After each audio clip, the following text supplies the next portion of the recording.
군복무 중에 보안사에 연행돼서 정보 수집에 협조해오던 한 사병이 보안사가 정치 사찰과 사회 인사에 대한 동향 파악을 해왔다고 폭로했습니다.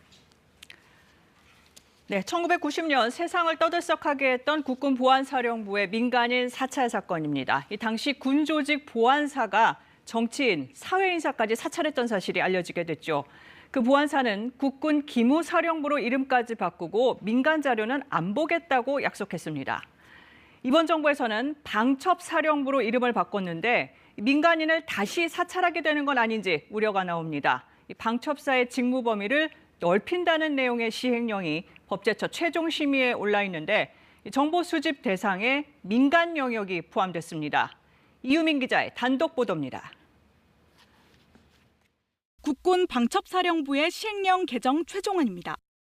군 관련 정보 수집 대상으로 국가전복과 테러는 그대로 두고 기존 대간첩 작전을 통합방위로 바꾸는 내용입니다. 관련법상 통합방위는 군은 물론 예비군과 민방위대, 통합방위 협의회를 두는 직장 등 민간 영역을 광범위하게 포함하고 있습니다. 지난해 말 입법 예고 때 이런 내용이 알려져 논란이 일었습니다.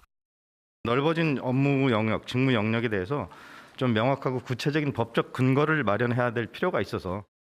하지만 수정 없이 이번 최종안에도 포함된 겁니다.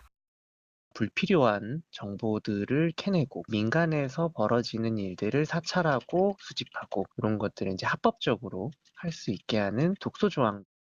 논란이 됐던 또 다른 신설 조항.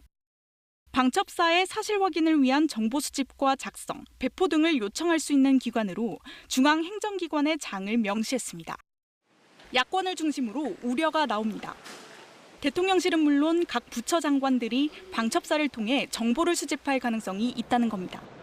모호한 표현을 통해 가지고 방첩사의 권한을 사실상 확대하고 방첩사가 헌정 파괴를 일삼았던 과거의 보안사 시절로 회귀하려고 하는 거 아니냐, 이런 의심이 저는 들어요. 이에 국방부는 정치 관여와 민간 사찰, 권력 오남용 금지 등 이른바 3불 원칙은 유지된다며 중앙행정기관장의 정보 수집 요청도 법령의 근거에 요청한 경우에만 협조가 가능하다는 제한적 조항이라고 밝혔습니다. 정부 시행령은 국회를 거치지 않는 만큼 방첩사 시행령도 법제처 심의가 끝나는 대로 국무회의에서 의결될 것으로 보입니다. KBS 뉴스 이유민입니다. 이 기자, 군 당국은 민간인 사찰 없을 거라고 하는데 왜 논란입니까? 네, 앞서 보셨듯이 아무래도 방첩부대가 걸어온 길 때문일 겁니다. 네. 전두환 정권 때 서슬퍼랬던 보안사, 탄핵 국면 때 개헌 문건 작성 의혹 등으로 사실상 해편된 기무사, 그리고 방첩사의 전신 기관들마다 민간인 사찰 의혹이 불거졌었잖아요. 네. 그래서 이후 안보 지원사로 바뀌면서 인력도 30% 이상 줄었고 임무 범위도 엄격히 축소됐는데 이번 시행령을 계기로 회귀되는 거 아니냐 이런 지적이 나오고 있는 겁니다. 뭐 물론 기울 수 있습니다. 하지만 주목해서 봐야 할 대목 한번 짚어볼까요? 네, 지금 시행령이 확정되면 그에 맞춰서 조직과 인력이 개편될 수 있습니다. 네. 보시는 것처럼 기무사 당시엔 군부대가 아닌 전국 주요 시도에 이른바 육공부대, 즉 11개의 지역 관리부대가 있었습니다. 네. 이들이 사실상 통합방위, 즉 민간 영역을 담당했다가 지금은 없어졌는데 유사한 조직이 신설되는지 여부를 지켜봐야 할 것으로 보입니다.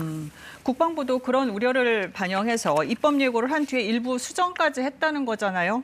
부작용을 막을 장치 같은 건 없습니까?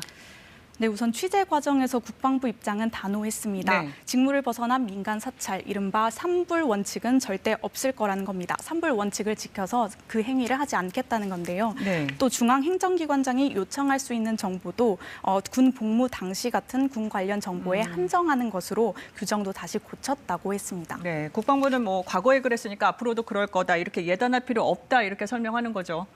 그렇습니다. 간첩 잡고 법에 따라서 처벌하자는 데에는 아무런 이견이 없을 건데요. 하지만 그 과정에서 칼로 자르듯이 명확하게 구분할 수 없는 게 또 이 정보의 속성입니다. 네. 그런 만큼 중요한 건 불필요한 논란을 막을 시스템, 안전장치일 건데요.